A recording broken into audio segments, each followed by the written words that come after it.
अस्सलामुअलैकुम, आप देख रहे हैं प्रोग्राम खबर। ये है, मैं हूं शाजिया ज़िशान और प्रोग्राम में मेरे साथ हैं समी इब्राहिम और सईद काजी।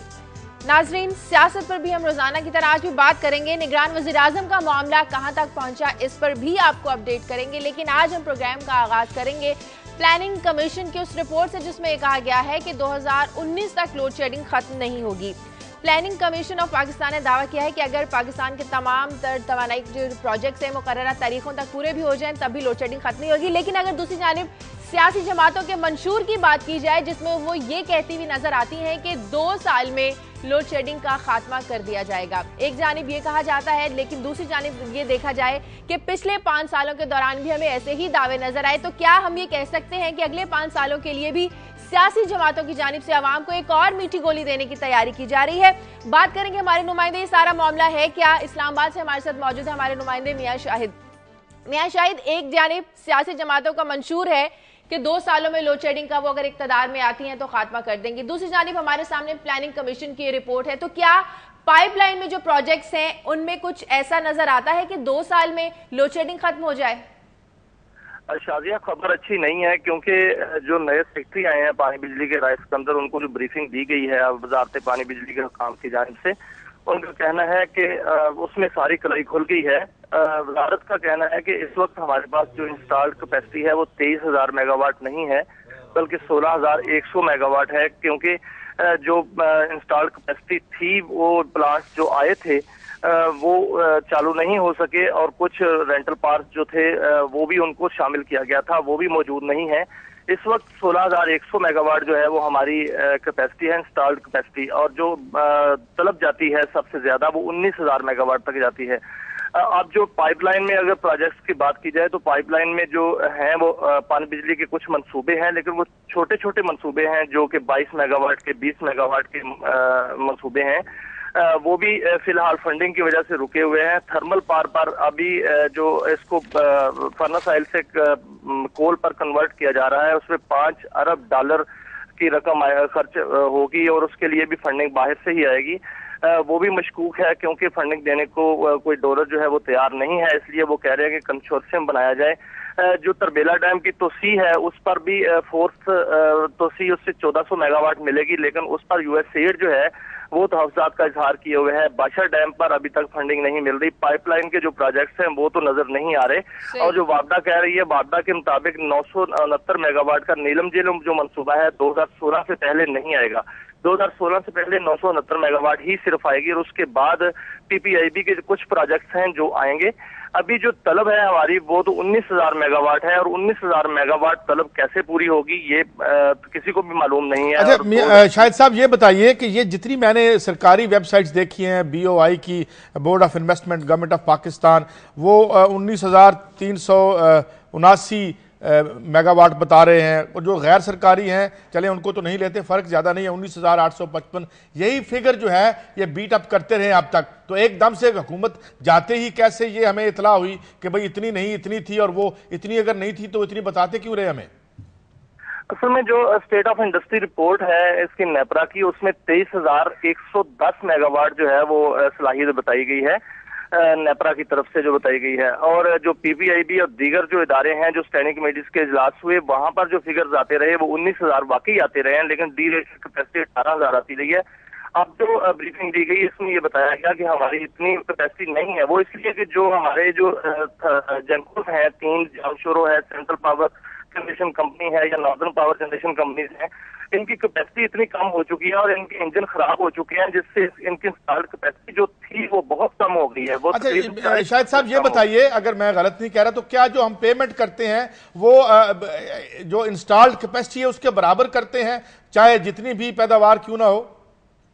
जी, जो हमारी पेमेंट होती है वो ऑयल की होती है, फ्यूल की होती है, लेकिन जब ये मशीनें रात को इसको बंद कर दिया जाता है और स्टार्टअप जो एक टर्म यूज की जाती है उस पर कई मिलियंस जो है वो रखे जाते हैं और सार्फिन से लिए जाते हैं। लेकिन आगे जो पेमेंट है, इस दफा जो समात हुई थी उसमें भी ये बात हुई थी नेपरा में कि जो पेमेंट की जाती है उसका रिकॉर्ड दिया जाता है, क्योंकि उसका रिकॉर्ड जो है वो मौजूद नहीं है रिकॉर्ड पर, और जो इन्वाइसिंग की जाती है वो मेरा कहना था कि वो गलत है, हमें उसका रिकॉर्ड दिया जाए। और अगली समाज जो है इसीलिए एनटीडीसी में रखी गई है कि वहां पर मौके पर जाके वो चेक किया जाए कि जो पेमेंट की जाती है या जो बिजली परचेज की जाती है वो किस हिसाब से की जाती है, किस एग्रीमेंट से की जाती है। और हमारी इत्तलात ये है कि जो सेल एंड परचेज एग्रीमेंट है वो मौजूद ही नहीं है और बगैर किसी हिसाब किताब के पेमेंट जो है वो ले दी जाती है। सनी साहब, अच्छा, शायद ये मैं आपसे पूछूंगा कि गोया हम ये समझ सकते हैं कि ये जो भी सियासी जमात है जो ये दावा कर रही है कि 2 साल में या 3 साल में हम लोड शेडिंग को ख़त्म कर देंगे, तो जैसे शाजिया ने कहा ये फिर अवाम को एक मीठी गोली देने के मुतरादिफ होगा। जी जी, ये बहुत बड़ी गोली है जो आवाम को दी जा रही है, क्योंकि अगर मैनेजमेंट के इश्यूज को हल भी कर लिए जाए तो 1000-1500 मेगावाट जो है वो मौजूद होगी, आप इजाफी पैदावार जो है वो दे सकते हैं। लेकिन अगर पैदावार की बात की जाए, नए प्लांट्स की बात की जाए, तो वो तो 2016-18 तक आने वाली नहीं है। अगर 2016 तक नीलम झीलम आ भी जाता है तो जो हमारा पानी किशन गंगा की वजह से रुकेगा वो नीलम झीलम उसको पूरा कभी भी नहीं कर सकता और 969 मेगावाट नहीं दे सकता। ये भी एक हकीकत है जो 2016 में ही जाके खुलेगी, अभी तक काम जो है उसको नहीं मान। लेकिन फिर शायद ये जो आपने बताया कि कुछ इंजन भी खराब हो गए हैं, कुछ जो बिजली पैदा करने के जो प्रोजेक्ट्स हैं, अगर वहां पर रिपेयर कर दी जाए, उनके पार्ट्स को रिप्लेस कर दिया जाए, तो फिर तो 19,000 मेगावाट का जो टारगेट है वो अचीव किया जा सकेगा। बिल्कुल ऐसा है, क्योंकि यूएस हेड ने कुछ जो रिपेयर किए और 80 मेगावाट जो है वो रिस्टोर हुई। लेकिन इसके लिए बहुत बड़ी अमाउंट चाहिए और जो फंडिंग चाहिए जो कि फॉरेन फंडेड ही फंडिंग हो सकती है, क्योंकि पाकिस्तान पावर सेक्टर के पास इतनी फंडिंग मौजूद नहीं है। 685 अरब रुपए का जो है वो शॉर्टफॉल है इस वक्त, मालियाती शॉर्टफॉल जो चल रहा है।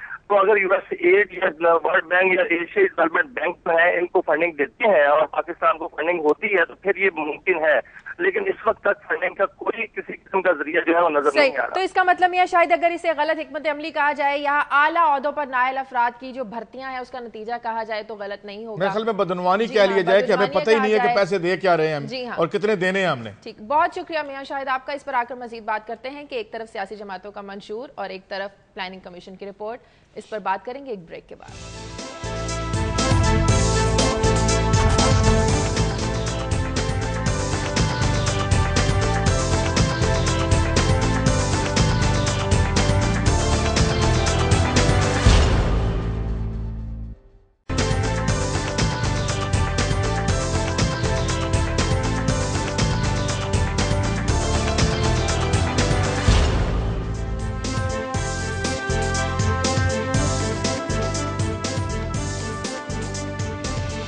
ब्रेक के बाद खुशामदीद। हम बात करें प्लानिंग कमीशन की रिपोर्ट की, जिसमें यह भी कहा गया है कि पावर सेक्टर में हकीकी जो नुकसान है वो 400 से 500 अरब रुपए सालाना है। कायद साहब, हमने देखा कि पिछले 5 सालों में जिस तरह से बार बार वजीरों और सेक्रेटरीज को तब्दील किया जाता था, इससे साफ जाहिर होता था कि हुकूमत किस हद तक संजीदा है पावर सेक्टर को जो है वो फायदे में लाने के लिए। मैं समझता हूँ, मैं कुछ ज्यादा इख्तलाफ नहीं करता इस कमीशन की रिपोर्ट से।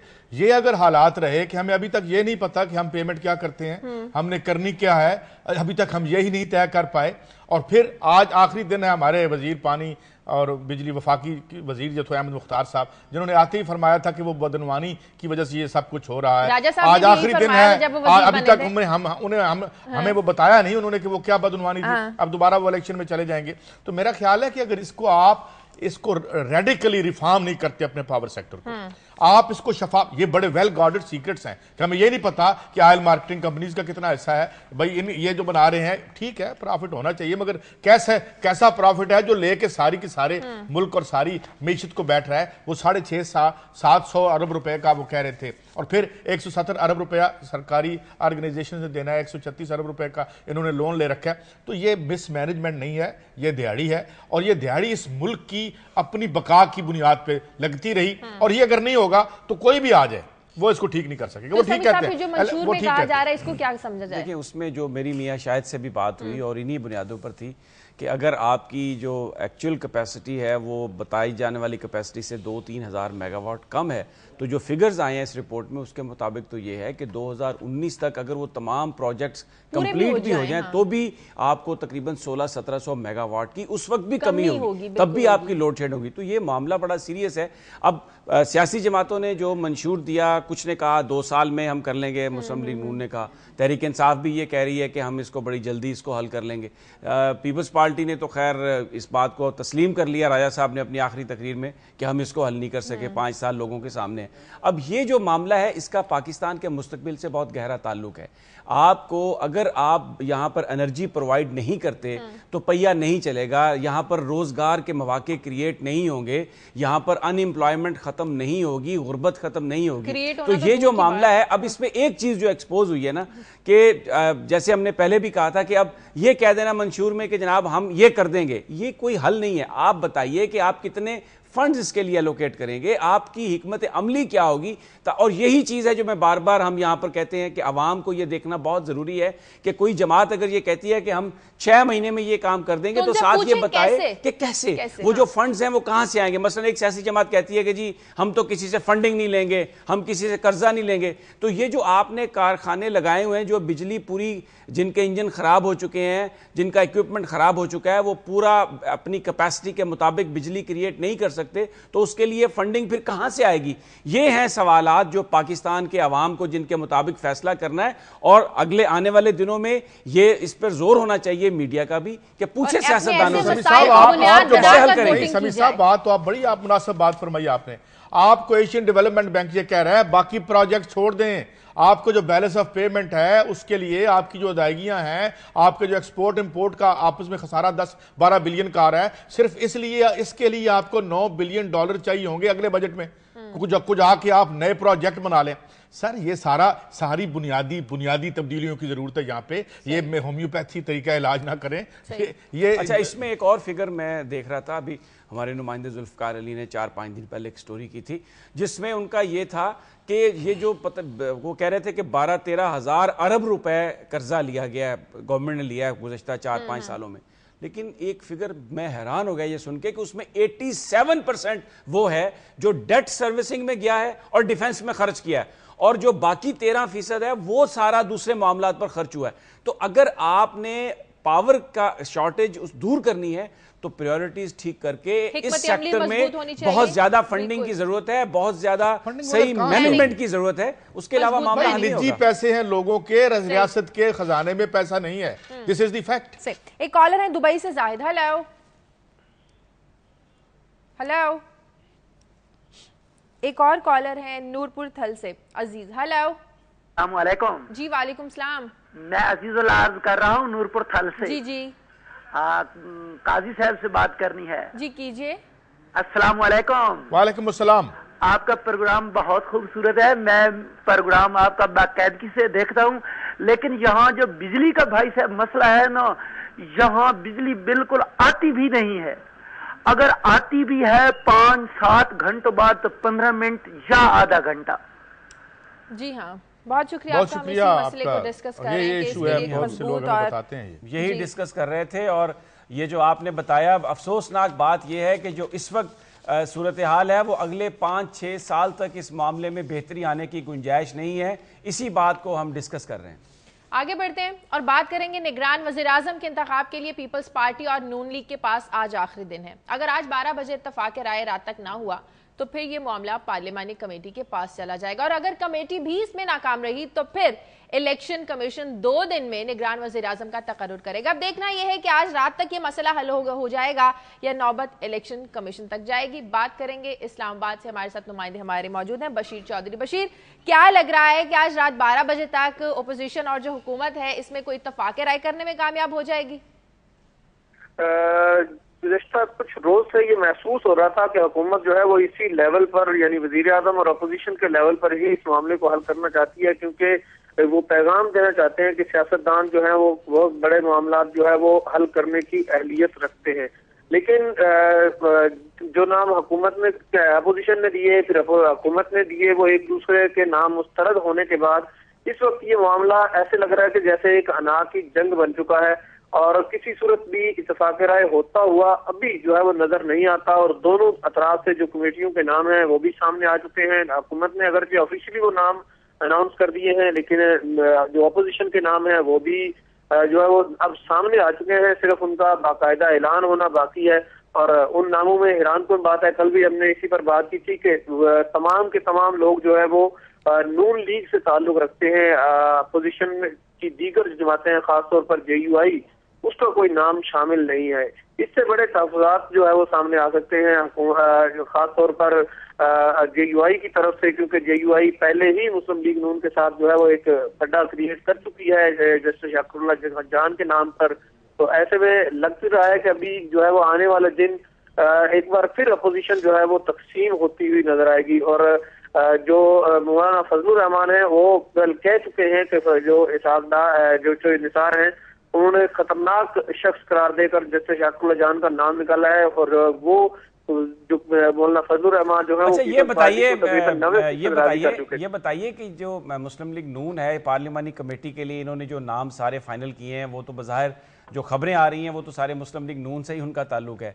ये बताइए कि ये जो दूसरी सियासी जमातें, जैसे आपने जिक्र किया JUI और कई दूसरी छोटी जमातें भी हैं, उनके नुमाइंदों को इस कमेटी में क्यों शरीक नहीं कर रही मुस्लिम लीग नून? जो JUI और पीपल्स पार्टी का ताल्लुक रहा है पिछले सालों में, और जब मौलाना फजलुर रहमान हुकूमत छोड़कर अपोजिशन में आए थे उस वक्त भी काफी अरसे तक जो है वो चौधरी निसार उन्हें हुकूमती पार्टी ही तस्लीम करते रहे हैं।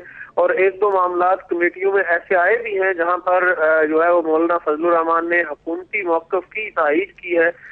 खास तौर पर जो है वो सेनेट के अंदर अपोजिशन लीडर के हवाले से जब तकर्री हुई और इसी तरह कुछ दीगर मामलात थे, ऐसे में जो है वो मुस्लिम लीग नून को और खास तौर पर चौधरी निसार को मौलाना फजलुर रहमान पर एतबार नहीं है। नहीं, लेकिन आईनी तौर पर तो इस वक्त कौमी असम्बली में कानूनी तौर पर तो ये अपोजिशन में है JUI वाले, ये गवर्नमेंट का हिस्सा तो नहीं है, तो क्या अखलाकी और कानूनी तौर पर पाबंद नहीं है दूसरी जमातों को नॉमिनेट करने के लिए? जो आईनी तौर पर तो जो कायदे हिज़्ब इख्तिलाफ होता है उसका ये इख्तियार है कि वो किसी को भी उस कमेटी में शामिल करे, लेकिन क्योंकि वो खुद पहले कह चुके हैं कि वो तमाम अपोजिशन जमातों को कंसल्ट करेंगे, उनको एतमाद में लेंगे, उनसे बात करके मामलात आगे बढ़ाएंगे, तो इस वक्त जो है वो पाबंद है इखलाकी तौर पर कि वो दीगर अपोजिशन जमातों को हिस्सा बकदर जुस्सा उस कमेटी के अंदर एडजस्ट करें, लेकिन लग नहीं रहा कि वो ऐसा करेंगे। ठीक है, बहुत शुक्रिया बशीर चौधरी आपका। अगर इसी तरह मामला रहा था, अगर JUI को भी शामिल ना किया गया और सिर्फ मुस्लिम लीग नून तो अपोजिशन नहीं है, तो मुस्लिम लीग नून को तहफ़्फ़ुज़ात मैं यहाँ पर मुझे ना याद आ रही है पीपल्स पार्टी के एक मेरे रहनुमा से मेरी गुफ्तगू हो रही थी, तो मैं उनसे बहस थी कि पीपल्स पार्टी ज़्यादा नशिस्तें हासिल नहीं कर सकेगी इंतखाब में। तो उनका एक बड़ा इंटरेस्टिंग, उन्होंने ये 8-10 दिन पहले की बात है, उन्होंने कमेंट किया, उन्होंने कहा कि देखें ये बात बिल्कुल सही है कि हम शायद उतनी नशिस्तें हासिल ना कर सकें क्योंकि हमारी परफॉर्मेंस ऐसी नहीं थी, लेकिन एक जो रेपुटेशन है सदर ज़रदारी ने वो अर्न ये की है गुज़श्ता 5 साल में कि वो जो उनके साथ तमाम जो पार्टनर्स हैं उनको वो साथ लेकर चलते हैं। हाँ। लेकिन इसके मुकाबले में मुस्लिम लीग नून की लीडरशिप ने ये रेपुटेशन अर्न की है कि वो सारे का सारा मामला खुद अपने हाथ में रखते हैं, गुफ्तगू ये करते हैं कि दूसरों को हम साथ लेके चलेंगे, लेकिन प्रैक्टिकली वो साथ लेके नहीं चलते। तो अभी जो सूरत हाल बन रही थी उसमें आपको याद होगा एक प्रेस कॉन्फ्रेंस हुई थी मियां नवाज शरीफ साहब के घर पे कोई 3-4 हफ्ते पहले, उसमें जमात इस्लामी भी थी, JUI भी थी, इंतखाबी एडजस्टमेंट की बात हो रही थी। लेकिन अब प्रैक्टिकली क्या है कि जमात इस्लामी जो है वो तहरीक इंसाफ के साथ KPK में बात कर चुकी है, यहाँ पंजाब में उनके साथ बात कर रही है, JUI जो है वो भी उनसे नाराज हो गई है। अभी इलेक्शन से अभी तो अनाउंस भी नहीं हुई डेट्स, तो ऐसा लग रहा है कि मुझे वो भी याद आ रहा था कि क्योंकि जो पीपल्स पार्टी ने पार्लिमानी कमेटी बनाई है उसमें उन्होंने ANP को भी नुमाइंदगी दी है और जो दूसरी जो जमातें हैं उनको उन्होंने नुमाइंदगी दी है हुकूमती जो अपना जो उनका अलायंस है, लेकिन उसके मुकाबले में तो देंगे, बहुत लंबी होगी बात। बिल्कुल अच्छी बात है कि दोनों एक दूसरे को साथ लेके चलते हैं। इन दोनों में से कोई भी अवाम को साथ लेके चला है?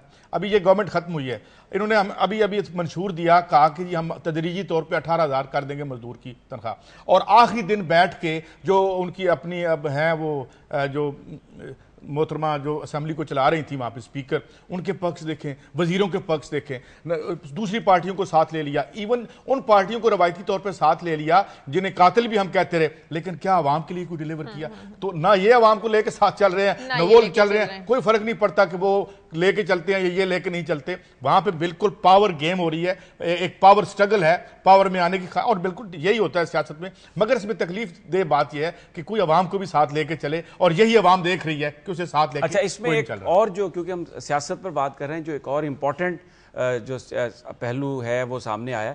मैं ये देख रहा था फिगर कि जो मिनॉरिटीज़ जो हैं वो इस दफ़ा, क्योंकि डायरेक्ट जो सीट्स हैं अपने अपने इलाकों में, उनमें वो वोट देने के अब वो अहल हो चुके हैं, और जनरल सीट्स पे वो देंगे वोट। तो उसमें उनका जो वोटर नंबर है तकरीबन पाकिस्तान में इस वक्त 2.77 यानी तकरीबन 27 लाख मिनॉरिटीज़ के वोट हैं, अक़लियतों के वोट हैं।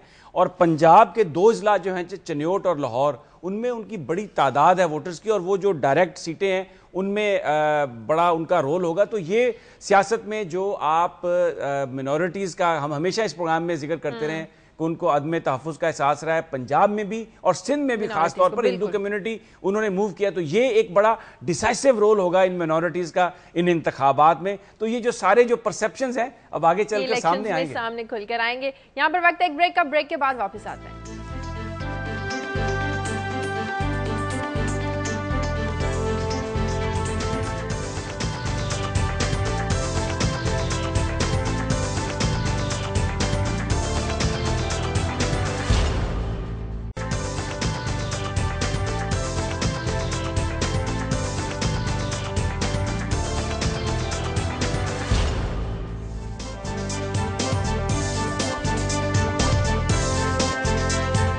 ब्रेक के बाद खुशामदीद खबर यह है कि कराची में वज़ीर बल्दियात आगा सिराज दुरानी ने सेक्रेटरी लोकल गवर्नमेंट बोर्ड को तशद्दुद का निशाना बनाया है। कहा यह जा रहा है कि आगा सिराज दुरानी ने गैर कानूनी अहकामात ना मानने पर मुहाफिजों समेत शौकत जोखियों पर तशद्दुद किया है। ये मामला है क्या, जानते हैं कराची से हमारे नुमाइंदे मुनव्वर आलम से। मुनव्वर, ऐसा कहा जा रहा है कि दोनों के खिलाफ मुकदमा दर्ज कर लिए गए हैं, आगा सिराज दुरानी और शौकत जोखियों के खिलाफ। किस किस्म के गैर कानूनी अहकामात नहीं माने शौकत जोखियों ने, जो कि इल्जाम लगाया जा रहा है आगा सिराज दुरानी की जानिब से? अच्छा देखिए, सबसे पहले तो ये बात समझने की कोशिश करनी चाहिए कि ये सब कुछ 5 साल के इख्तिताम पर ही क्यों हुआ। इससे पहले भी शौकत जोखियों मुख्तलिफ पोस्टों पर तैनात रहे। न सिर्फ ये बल्कि लैंड एंड रेवेन्यू के जितने जो हिसाब है वो भी शौकत जोखियों से सुप्रीम कोर्ट नोटिस के तहत तलब कर चुकी है। खासतौर पर जो अवैस मुजफ्फर टप्पी के साथ इनके ताल्लुकात थे और जो मुख्तलिफ जमीनों पर कब्जे के हवाले से जो बातचीत है, क्योंकि ये एडीओ लैंड एंड रेवेन्यू भी रह चुके हैं, तो उसमें भी शौकत जोखियों का नाम काफी आया, तो इनको फिर लोकल बॉडीज की सेक्रेटरीशिप दी गई। आखिर में जो मसला जो हुआ है ओरिजिनली जो कि थाने में दर्ज कराया गया है शौकत जोखियों की जानिब के, उनसे 24 अफराद की एक लिस्ट थी बल्दियात में, लोकल बॉडीज में, जिनको अपॉइंट करने के लिए साइन दरकार थे, दस्तखत दरकार थे, जो उन्होंने नहीं किए। जिसके बाद आगा सिराज दुरानी अपने कुछ गार्ड्स के साथ उन्होंने इल्जाम लगाया शौकत जोखियों ने कि वो आने के बाद उन्हें ज़दोकोब किया, उनके ऑफिस से फाइलें और उनके मोबाइल फोन लेकर वो वहां से चले गए। जबकि आगा सिराज दुरानी ने ये इल्जाम लगाया है कि शौकत जोखियों उनके दफ्तर गए और वहां से अहम फाइलें और दीगर कागजात चुरा लिए हैं उन्होंने। तो दोनों ने एक दूसरे पर मुकदमा कर दिए हैं। क्या है हकीकत, कुछ सामने आई?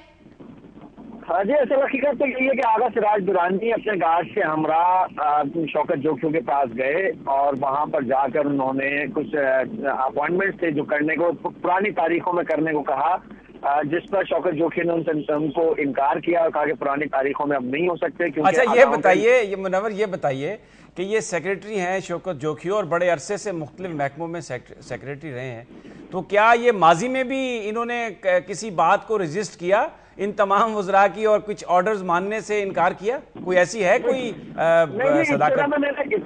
मैंने यही कहा कि ये सोचना जरूरी है कि ये बिल्कुल 5 साल के आखिर में ही ये बात क्यों हुई। शौकत जोखियों इससे पहले भी बहुत सारी जगहों पर रहे हैं और इस किस्म के बहुत सारे काम जो है वो मुनव्वर, इसकी वजह ये तो नहीं है कहीं कि बड़ी जल्दी है, जाते जाते हम इधर भी देख रहे हैं, सेंटर में भी हमने देखा कि बड़ी अपॉइंटमेंट्स भी हुई और साथ साथ पर्क्स जो दी गई, और उधर भी बड़ी जल्दी है कि अब आखिरी दिन रह गए हैं तो बहुत कुछ समेट के चला जाए। देखिए अभी यही बहुत कुछ नहीं कि अभी तो बहुत कुछ देखना बाकी है।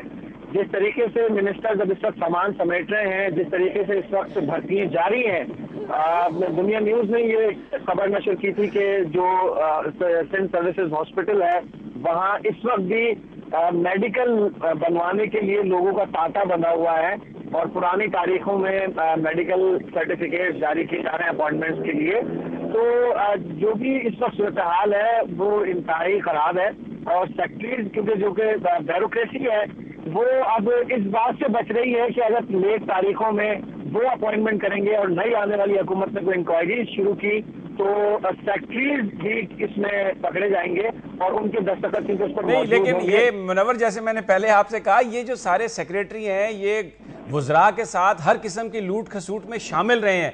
ये तो कोई सेक्रेटरी आप मिसाल दे सकते हैं गुज़श्ता 5 साल में किसी वजीर के हुक्म को मानने से इनकार किया हो या कोई बाहर आई हो बात, तो ये तो सारे उसका हिस्सा रहे हैं और अब आखिर में ये ऐसा नहीं है कि अपने आप को जरा नेक नाम बन के पेश कर रहे हैं। देखिए जो मसला वो ये है कि जिस वक्त ये तमाम के तमाम सेक्रेटरीज मौजूद थे और हुकूमत भी मौजूद थी, उस वक्त जो काम हुए उसको तो बताया जा सकता है, उसको बहुत सारे कानूनी पेचीदगियों में डाला जा सकता है और बहुत सारे फायदों का पेट भरा जा सकता है। लेकिन हुकूमत खत्म होने के बाद पुरानी तारीखों में अपॉइंटमेंट करने में डेफिनेटली वजीर नहीं फंसेगा बल्कि सेक्रेटरी अकेला फंसेगा। तो असल में मसला ये कि अकेले फंसने का मसला है। वो ये चाहते हैं कि ऐसा काम करने के लिए तैयार है जिसमें दोनों फंसे, अकेले फंसने के लिए कोई तैयार नहीं है। क्योंकि बड़ा आदमी जब साथ होता है तो केस खुद ब खुद माफ हो ही जाता है। एनआरओ मिल जाता है या दूसरे तरीके से, तो उसमें सेक्रेटरी भी बच जाते हैं, उसमें सियासतदान भी बच जाते हैं। तो चाहे वो ये रहे कि कोई ऐसा बड़ा नाम भी साथ में मेरे हो जिसको अगर कोई मुसीबत आए तो वकील एक ही कर लिया इसका मतलब मामला फंसने फंसाने का। बहुत शुक्रिया मुनव्वर आलम आपका।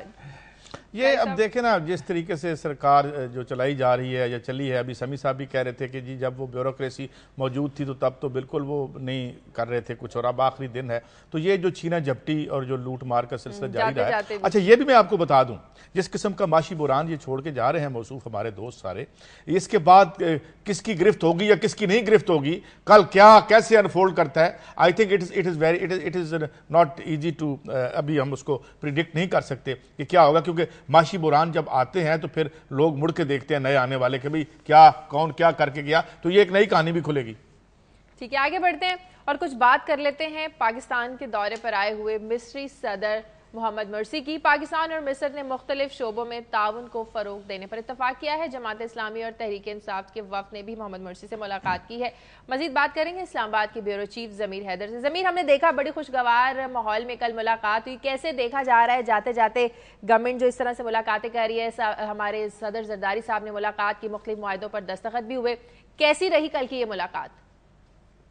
देखिए, मोहम्मद मुर्सी का जो ये दौरा है ये काफी पहले से शेड्यूल था और इन्होंने आना था ये उसमें एक D8 के समिट में, लेकिन ये नहीं आ सके थे तो इस वजह से ये फिर अब आए हैं। और कल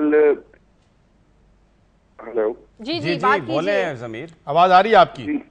हाँ जी। और कल जो है इन्होंने पॉलिटिकल लीडरशिप से भी मुलाकात की है, इमरान खान से भी मिले हैं और इनको एक PhD की एजाजी डिग्री भी दी गई है नस्ट यूनिवर्सिटी में। तो वो इन्होंने इजिप्ट के साथ पाकिस्तान के बहुत पुराने ताल्लुकात हैं। और अगर अच्छा जमीर ये बताइएगा, मैं आपसे पूछना चाहूंगा, बहुत अनपॉपुलर है, इनके खिलाफ मूवमेंट चल रही है वहां पे अल तहरीर स्क्वायर में, पुलिस और सरकार के जो महकमे हैं वो भी हड़तालें कर रहे हैं, तो हमारे लीडर जो उनको मिल रहे हैं वो इसमें क्या हिकमत तलाश कर रहे हैं? देखिए, वो इस वक्त सदर हैं मिस्र के, तो पाकिस्तानी क़यादत ने उनको तो मिस्र के सदर की हैसियत से ही देखा है। उनके खिलाफ अगर मूवमेंट चल रही है वो वापस जाते हैं, वो चेंज हो जाएंगे, कोई नए सदर आ जाएंगे।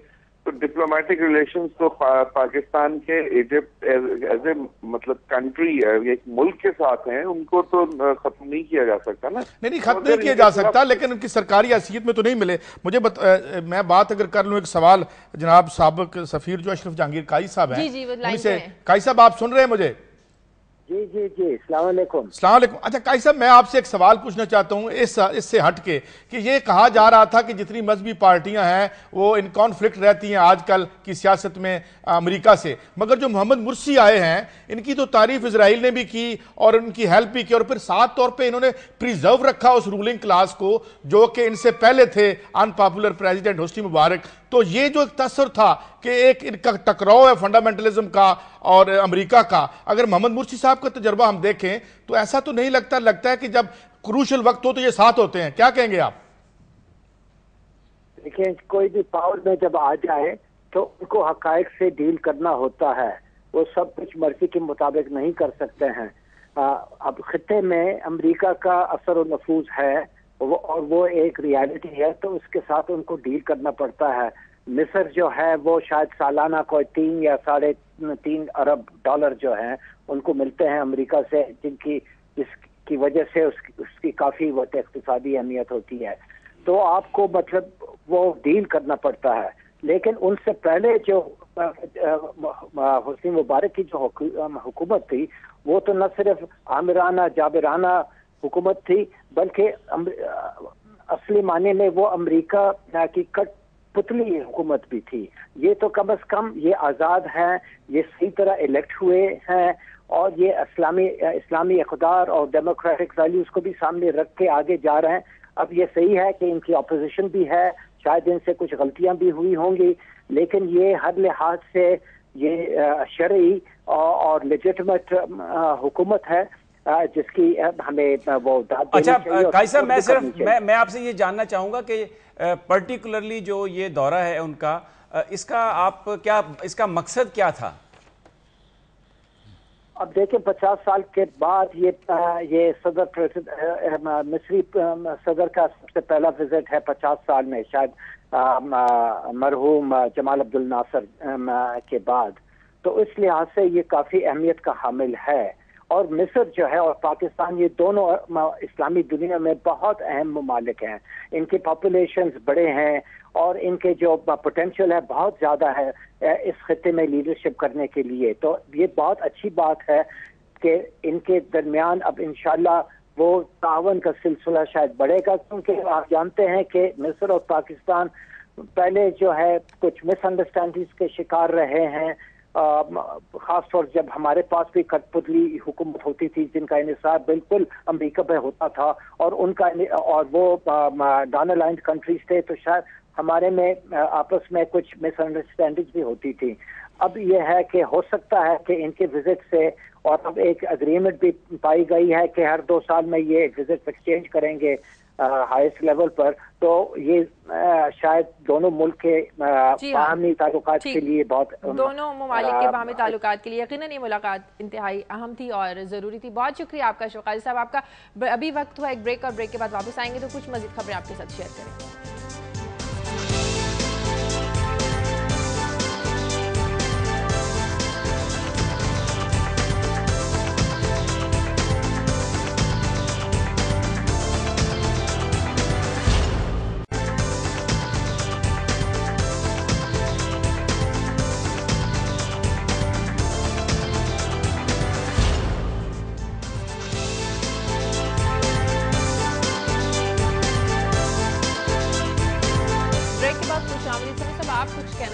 अच्छा, मैं ये सुन रहा था काजी साहब की और जो जहांगीर अशरफ काजी साहब की गुफ्तगू। मैं जो मिस्र के सदर हैं अहमद मुर्सी, इनके हवाले से मैं एक बात ये शेयर करना चाहूँगा आपसे कि 1-2 रोज़ कबल यहाँ हमारे बड़े सीनियर साथी हैं मुजीबुर रहमान शामी साहब, नुक्ता नज़र के एंकर भी हैं, बड़े नोन साफ़ी हैं। उन्होंने अपने घर में एक खाने का अहतमाम किया था, तो मुझे भी वहाँ पर जाने का इत्तफ़ाक़ हुआ और मेरी मुलाकात हुई जमात इस्लामी के अमीर मौलाना मुनव्वर हसन से। तो वो अभी टर्की का दौरा करके आए थे, जिसमें वो तमाम जो इस्लामी जमातें हैं उनका इज्तिमा था। तो मिस्र के हवाले से ख़ास तौर पर उन्होंने ये बात की कि जो मिस्र में जो इस्लामिक ब्रदरहुड, जैसे हम अख़वानुल मुस्लिमून कहते हैं, अहमद मुर्सी जिसकी मदद से इक़्तिदार में आए हैं, इलेक्शन जीते हैं, वहाँ पर जो जमात है उसका हुकूमत से बड़ा अच्छा ताल्लुक़ है, बहुत गहरा ताल्लुक़ है। नॉर्मली टर्की में ये हुआ कि जो इस्लामी जमात है उसकी हुकूमत से ज़्यादा कोई अच्छे ताल्लुकात नहीं है, बनते नहीं है। तो ये दौरा इस लिहाज से बहुत अहमियत का हामिल है कि इस वक्त पाकिस्तान में भी तालिबान के साथ मुज़ाकरात की बात चल रही है और अहमद मुर्सी साहब का जमात इस्लामी के साथ बड़ा गहरा ताल्लुक़ है। और जमात इस्लामी जो है उसकी अपनी रूट्स हैं, अपने नज़रियात की वजह से, ख्यालात की वजह से समझा जाता है कि जो कंजर्वेटिव ग्रुप्स हैं उनके वो बहुत नज़दीक हैं। तो ये एक नहायत अहमियत का हामिल हो सकता है। इसमें अहमद मुर्सी हो सकता है कोई रोल भी प्ले कर रहे हो बिहाइंड द सीन। कल उन्होंने जमात इस्लामी से भी मुलाकात की, तहरीक इंसाफ से भी मुलाकात की।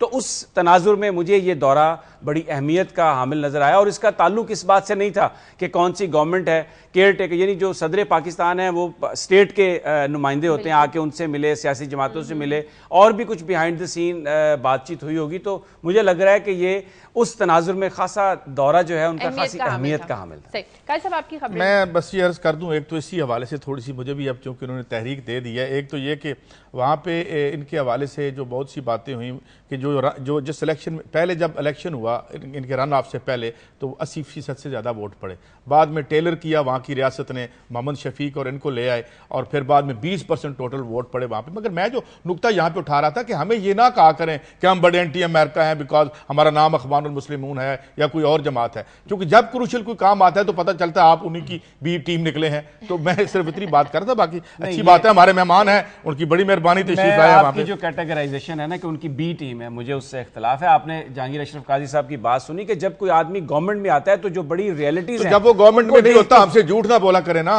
हमें ये ना बताया करे हम ए हैं। अगर आप बी बन जाते हैं जाके गवर्नमेंट में जाके, क्योंकि आपकी मजबूरियां हैं, तो पहले बता दिया करें हमारी मजबूरियां। उन्होंने कहा जी जब आप पावर में आते हैं तो फिर आपकी मजबूरियां होती हैं, आप इग्नोर नहीं कर सकते, तो फिर आप पोस्चर क्यों लेते हैं? आप एंटी अमेरिकन पोस्चर क्यों लेते हैं? जब अमली काम आया तो आप इवन फलस्तीनियों की जान पे खेल गए और आपने हेल्प की इजराइल की जब वो अटैक कर रहा था। तो मैं ये कह रहा हूं कि आप जो है वो हमें बताया करें, आप जो है वो अच्छे हैं, आपने फैसला कर लिया कि आपने ये रहना है, आप वही करें, मगर हमें भी बता दिया करें कि आप असल में हैं कौन। मैं तो इतनी बात नहीं, आप ज्यादा लंबी बात नहीं कर रहा। खैर आगे चलते हैं, ये कैटेगराइजेशन गलत कर रहे हैं, बी टीम बना दिया, यानी इलेक्टेड नुमाइंदे हैं वो अपनी अवाम के, सारी दुनिया कह रही है कि फ्री फेयर इलेक्शंस हुए, ये कह रहे हैं 20% वोट। सबसे रिस्पेक्टेड जर्नलिस्ट का नाम रॉबर्ट फिस्क है, किसी से पूछ लें, उसका आर्टिकल पढ़ लें कि ये फेयर एंड फ्री थे या नहीं। बहरहाल ये हमारा इशू नहीं है, मिस्री अवाम को देखूंगा, मिस्री अवाम को देखूंगा, आगे बढ़ते हैं। आप छोड़े, आप इजरायली अवाम भी हमारे साथ ही हैं, उनको देख लें आप।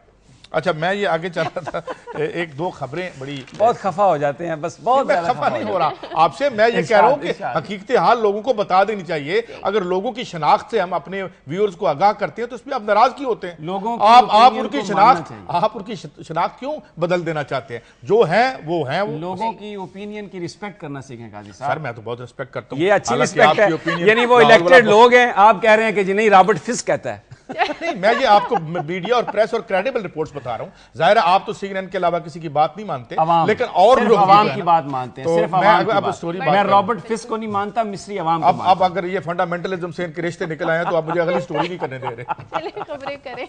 अच्छा शादी, एक ये रिपोर्ट आई है जो Stockholm International Peace Research Institute की है, जिसमें उन्होंने बताया कि चाइना 5वां बड़ा आर्म्स का एक्सपोर्टर बन गया और उसकी एक वजह यह है कि हम उसके सबसे बड़े ख़रीदार है। मगर मैं जो फिगर्स अपने नाज़रीन के साथ शेयर करना चाहता था वो ये कि आज भी जो सबसे ज़्यादा असला 30% असला अमेरिका बहादुर बेच रहा है और 26% रूस बेच रहा है, जबकि जर्मनी भी 7% और फ्रांस भी है। मगर मैं ये कह रहा था कि हम ये जो सारा जो असले का बाजार है और जितनी हम एक तरफ तो देख रहे हैं कि अभी थोड़ी देर पहले समी साहब स्टोरी कर रहे थे कि हमारे पास पैसे नहीं है अपनी बिजली पैदा करने के लिए, हमारे पास जो है वो हेल्थ के लिए पैसे नहीं है, हम एलोकेट कर सकते। मगर एक ऐसी दुनिया पैदा कर दी गई है कि हमारे अंदर भी इतनी लड़ाई है और बाहर भी इतनी लड़ाई उन्होंने बर्पा कर रखी है कि हमें एक बहुत बड़ा अमाउंट जो है इधर सर्व करना पड़ता है। और ये शायद दुनिया में ये वार एंड टेरर को जिंदा रखने के लिए ये चीज भी बहुत बड़ा अंसर है कि इतनी बड़ी मंडी है कि ये अमन ही नहीं होने देते कभी फंडामेंटलिज्म के नाम पे। और जब मैं कहता हूं कि फंडामेंटलिज्म के डांडे भी जाके उधर ही मिलते हैं शुरू में, तो इसी बुनियाद पे कहता हूं कि ये सारी जंग इन्होंने बर्पा इसलिए कर रखी है कि हम अपने बच्चों के लिए स्कूल ना बना सकें, हम अपने बच्चों के लिए अस्पताल ना बना सकें। और फिर ये एक तो मैं इसको इंक्लूड करा था। और अभी है स्टोरी, मैं एक कॉलम है नज़ीर नाजी साहब का, उसका रेलेवेंस है बड़ा। पिछले दिनों एक वीडियो चली जिसमें दिखाया गया कि चौधरी शुजात और मुस्लिम लीग काफ की क़यादत बैठी हुई है और एक रक्स हो रहा है और पूरे मीडिया में एक शोर आया कि जी मुजरा देखा जा रहा है, ये हो रहा है। तो आज नज़ीर नाजी साहब ने इस पर एक कॉलम लिखा है जिसका उन्वान है शी मेल नींदें उड़ा गया। अब ये उन्होंने बताया कि बेसिकली ये एक शी मेल थी एक यानी खुसरा था जो वहाँ पे नाच रहा था और वो कोई खातून नहीं थी। मैं उनका सिर्फ वो 2 पैरा उसमें पैरे पढ़ना चाहता हूँ अगर इजाज़त दें तो। वो लिखते हैं कि तहकीकाती सहाफ़त के दावे करने वाले ऐन अपनी नाक के नीचे धमाल डालने वाले के बारे में ये भी मालूम ना कर सके कि वो कोई खातून थी या शीमेल, जो चीफ जस्टिस ऑफ पाकिस्तान की मेहरबानी से एक सियासी पार्टी की रुकनीत लेकर उसकी एक तकरीब में बाइज़्ज़त शहरी की हैसियत से पहुँच पाया और वहाँ धमाल डालकर अपनी खुशी का इजहार किया।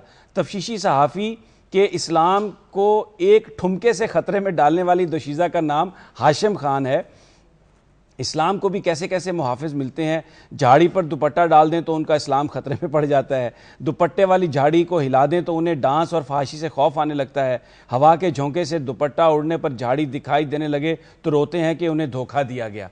तो इसमें उन्होंने कॉलम में पूरा उन्होंने तफसील दी है कि जब सुप्रीम कोर्ट ऑफ पाकिस्तान ने ये इजाज़त दी कि ये लोग ख्वाजा सरा जो हैं सारे ये बन सकते हैं, मेंबर बन सकते हैं पार्टियों के और वोट डाल सकते हैं, तो पूरे मुल्क में इन ख्वाजा सराओं ने धमाल डाली, रक्स किया, किसी ने उसे मुजरा नहीं कहा। हाँ। और ये जो था इसको मुजरा बना के बड़ा जबरदस्त कॉलम है। हम भी तो यही कहते हैं कि जिस किस्म की सियासत है हमें भी उसके बारे में बता देना। हम भी उसकी शनाख्ती बता रहे हैं जैसे आप शीमेल की शनाख्ती बता रहे हैं, तो मेरे ख्याल में हम एक ही प्लेन पे। आप तो उनके साथ मिलके वो जो झाड़ी पर दुपट्टा डालने पर तंकीद कर, आप तो उनके साथ ही हैं। मैं ये कह रहा हूँ कि आप फीमेल को शीमेल ना बनाए, शीमेल को फीमेल ना बनाए। हमें मैं भी आपसे यही दरख्वास्त कर रहे हैं। वो जो मौलवी वो जो झाड़ी पर दुपट्टे के पीछे भागते हैं, आप तो उनके साथ मिल जाते हैं। सिर्फ ये है कि शनाख्त लोगों की इंटैक्ट रहने दें। जी, वक्त खत्म हो गया। समी साहब, काजी साहब, प्रोग्राम के लिए आप हमें फीडबैक दीजिए खबर@दुनिया TV.tv पर। कल तक के लिए हमें इजाजत दीजिए। अल्लाह हाफ़िज़।